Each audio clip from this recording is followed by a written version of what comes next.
मुलीच्या विनयभंगा प्रकरणात वृद्धाविरुद्ध पोक्सो गुन्हा दाखल, 14 दिवसांची न्यायालयीन कोठडी. बुलढाणा शहरात पालकांच्या सतर्कतेमुळे अल्पवयीन मुलीच्या विनयभंगाचा गंभीर प्रकार उघडकीस आला आहे. 70 वर्षीय वृद्धाविरुद्ध पोक्सो कायद्यान्वये गुन्हा दाखल करण्यात आला असून आरोपीला 14 दिवसाची न्यायालयीन कोठडी सुनावली आहे.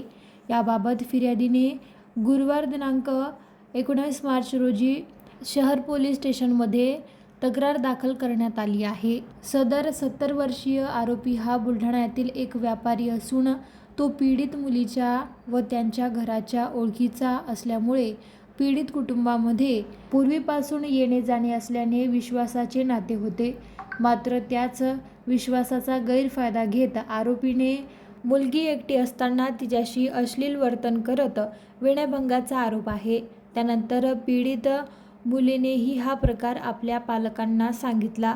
दरम्यान आरोपीला 14 दिवसांची न्यायालयीन कोठडी सुनावण्यात आली असून पुढील तपास शहर पोलीस करीत आहे.